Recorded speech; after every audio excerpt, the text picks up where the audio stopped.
Welcome back, gang. It's Deltia from Deltiasgaming.com. And if you're like me, you've probably beat the campaign, starting to gear up, get your character powerful, and made a lot more mistakes.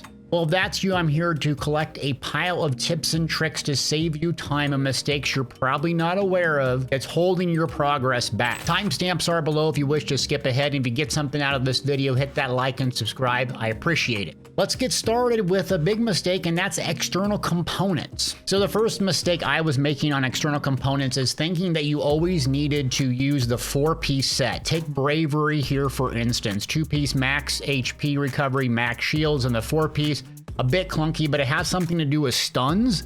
And stuns are not that popular, not that common around all the Descendants. A better method to use on your external components for some builds are actually a 2 and a 2-piece. You look at the Tomb Vanguard here, this gives 25% increased defense. It's purple, it's pretty easy to get a hold of, and you can put it here along with an Annihilation set to increase your skill duration. Another tip for external components besides the 2 and the 2-piece is to have at least 4 of them that are for grinding specifically. So what I mean by that is consumable drop rate increased, item acquisition distance increased, more shards increased, and then especially character EXP gains. You can have these gold quality on your external components.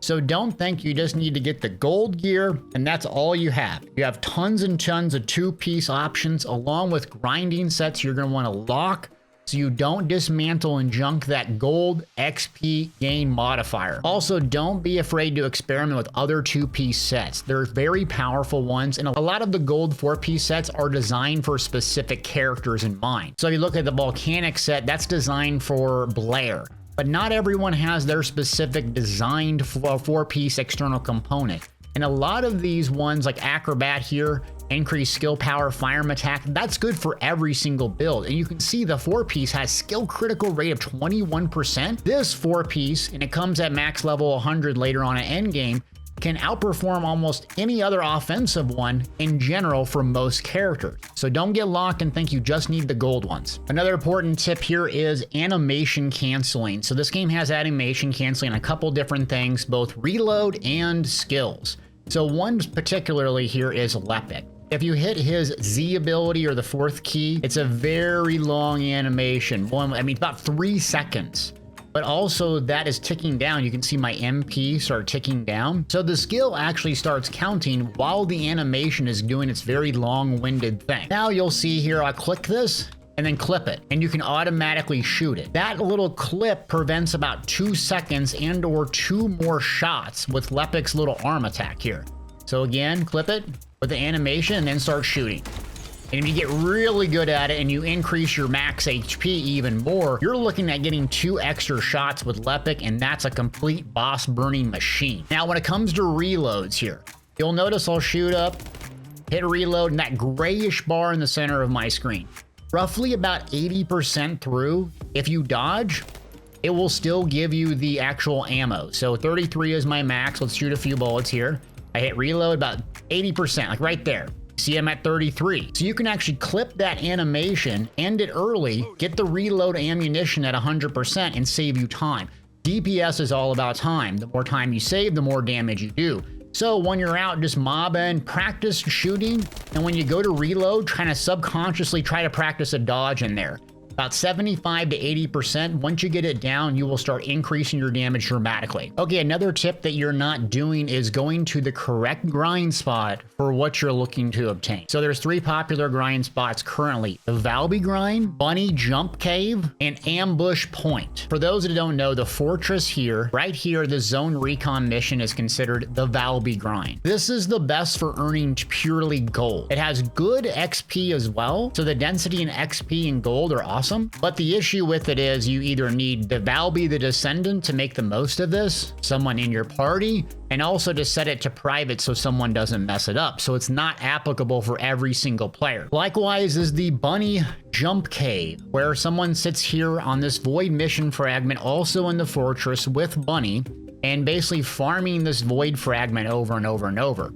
Now, Bunny Cave with multiple bunnies is one of the best for experience. However, you don't get a lot of the other materials that you get with the Valby grind, like reactors, weapons, other raw materials, so you do get void fragments. So if you're looking for just XP, consider the Bunny Cave, though you do need bunny. However, a lot of people are in this cave regardless of what little instance you're in, so you might have a bunny along there. Just make sure to shoot and hit an enemy at the start of the grind to make it count. And lastly, my favorite grind is the Sterile Lands Ambush Point.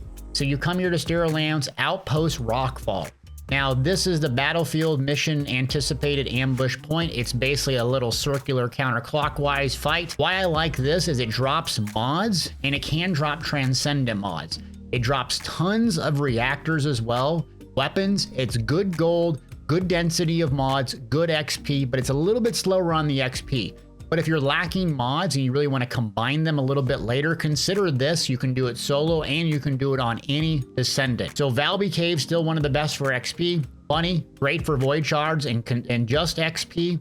And then this all around gives you all the components you need if you're not in a hurry to level. Okay, another tip is for survival. And when I was playing, I was seeing these people face tank all of these mobs and bosses, and I'm like, how in the heck are they surviving all of this damage?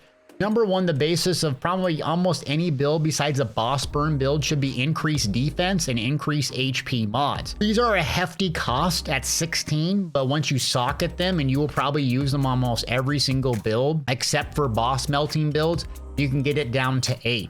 These will dramatically increase your survivability, and I highly recommend them on almost every single build. And then you're going to want to go with another like HP and defense mod. Stim Accelerant isn't applicable for every single build because it has decreased MP. So you're not going to want to use this on Lepic, but it has the most max HP in one mod socket that you can have. Same with Spear and Shield. This is very good because it increases your defense and it increases your skill power. So with these 4 mods equipped, you will have tremendous survivability. And then you can focus on increasing your critical damage, your critical hit rate, and some other mods to increase and spice up your defense. If you don't have HP Collector yet, I would highly recommend it. You're gonna get a lot of HP back, 9% every 2 seconds when you kill an enemy. So when you're mobbing specifically, this makes grinding just an absolute breeze. Also, it scales off your max XP, so you're going to want to have increased HP, and also Stim Accelerant, another HP mod to get the most out of this mod particularly.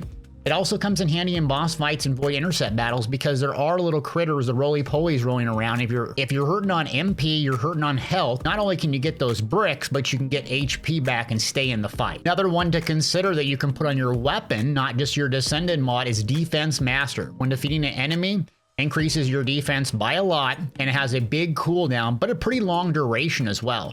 So Defense Master will stack with those other ones, especially HP Collector, so you can kill a mob, rack up your defense, get some HP back, stay in the fight. Absolutely fantastic for mobbing and even boss fights, especially if you're solo or duo and you're the one getting the kill on the roly-polies frequently. Something else you're probably making a mistake on is not using presets. So if you go into your menu here, you go to presets. A couple that I'd recommend is having a grinding, a boss, and then like a mobbing one. So grinding specifically, I'm gonna go to the Valby grind with the buddy, the bunny jump cave, and so on. What this allows me to do is swap in external components, what I was talking about earlier, that allow you to get those increased drop chances, XP gains, and more gold, item acquisition distance, and you have the right reactor. So then when you go to melt a boss, you click one button and doop, it's swapped in, and you have the right 4-piece set, the right reactors, the right weapons, and so on. And you're gonna wanna make sure to label your weapons with the different 3 columns, what they're specifically designed for. So if it's a boss, mobbing instance, or just for fun, label that. Swap them back and forth. The biggest thing is those external components. I can't tell you how many times I've gone into a boss fight and I'm getting nuked, wondering why I'm so bad at the game. And maybe I'm a little bad at the game, but a lot of times it's my external components, my reactor are jacked up. Now, while we're on another screen here, another mistake that I was making is I was not using these secondary weapons to level up my mastery rank. So how mastery rank works is at level 20, you get the max benefit for capacity. You see it's at 49. It will go to 50 on both of these. That's the max capacity for performance. You can go all the way up to, I think, 30, but that's more or less just fluff stuff that you're not really going to use in combat. So you want to get to 20. Now, the best way to do it is leveling up Descendants, but you'll also have a gazillion weapons that you can level up. So those blues that you dismantle and don't ever do anything with, consider putting on 2 weapons that you're probably never ever going to use in combat just to level up their mastery, their proficiency, and their weapon. You can also match an external component mod to have weapon proficiency gain increased as well. So what that will do is allow you to level up those junk weapons that you never intend on using, and then hitting mastery rank higher and higher to hopefully get to that 20 to have the most mod sockets available for you. So going back to your preset, put a junk weapon here, or this one I haven't maxed out proficiency yet, so I have it there. Also remember that proficiency is only earned once on a weapon, so if you socket it and try to level it up again, you're not going to get any mastery rank. Same thing for Descendants. So when you're out grinding, consider swapping Descendant that you've unlocked and haven't used just to get it to 40 once, and same thing with the weapons. That will help you get that mastery to 20 where you gain the most performance. Next step up is building the right weapon stats. So I screwed this up multiple times, but just in case you didn't watch the previous videos, you hit the tab key here and it's going to show you the base critical hit rate and critical hit damage. Now you can see this Thunder Cage has a ton of mods on it, so that's not really that accurate. Now if I change it, it will say critical hit rate, chance I can apply a crit, and the critical hit damage. 20% is the base, with 2x as the multiplier. So if I go back to this, you can see critical hit damage is 6 times, with a 30% critical hit chance, which isn't bad. So this is a good weapon to build into critical hit and critical hit damage versus something like weak point or something else. Now we take a look at the Python. This is the exact opposite. So you can see here critical hit rate 5% and 1.3 times critical hit damage. This is not something you want to build for critical hit rate or damage. Now I have a bit of status effect because one of the bonuses on this is the prey.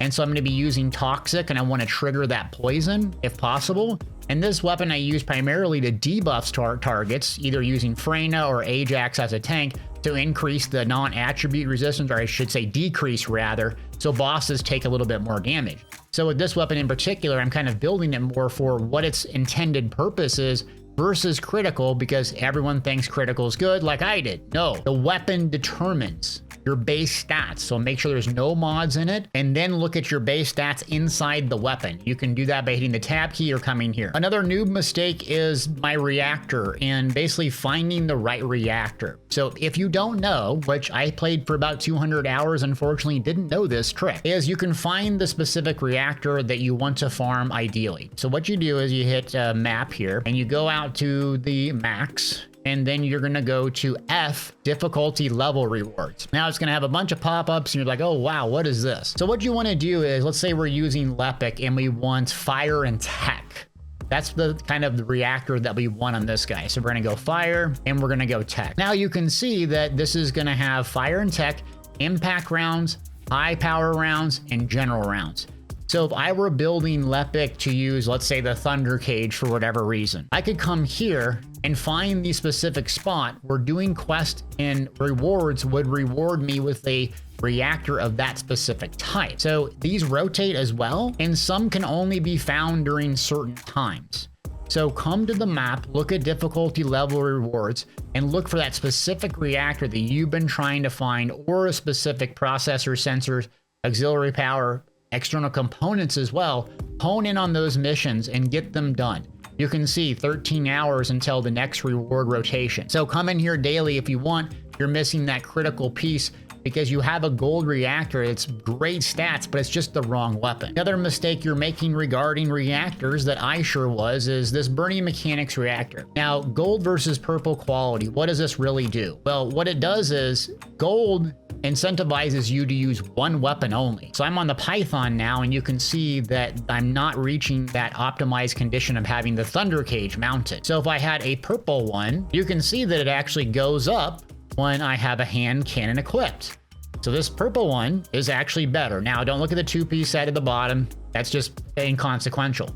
However, if I'm actually on the weapon, the gold one will be a lot better. So we come back to it and you can see that it goes up a lot of percentage. So what this essentially means is, if you're gonna intend to use like a skill-based character like Lepic, then the actual weapon gold quality is good, as long as you're not swapping and using a sniper rifle and going from this to that. And a lot of times when you're playing Lepic or something else, you're just going for a boss burn at the beginning of the fight. Anyways, this is not the optimal weapon for Lepic in his build, but it just is a reference for you to realize that it's only going to be when you have that specific weapon equipped. So hold on to those really good reactors that have increased critical hit rate, critical hit damage, duration, and your power boost ratio that you want, but realize you need to optimize that specific weapon. And if you don't have it, just go with the purple one that's a little bit more balanced and is not going to be punishing if you forget and swap a lot of weapons during combat. Just a helpful tip if you don't know, you probably all know this, but just in case you don't, set your map to private if you're grinding and don't want someone yelling at you, taking over your loot and your space. So you can turn it to a public or private just up here in the map. Why this is useful, if you're doing the Valby grind and some ding dong comes along and wants to basically ruin it for you,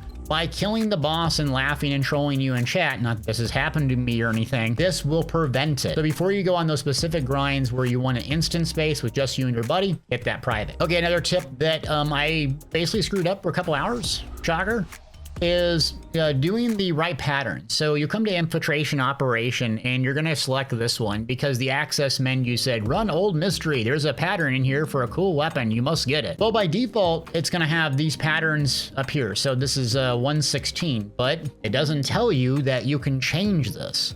So like me, I ran this infiltration over and over and over looking for the 117 pattern or wherever it was. And I never clicked this over, and I kept not getting it and wondering what was wrong with the game. Shocker, it was me. So when you come in here, make sure you swap those in and out, and you're aware of what they drop for you.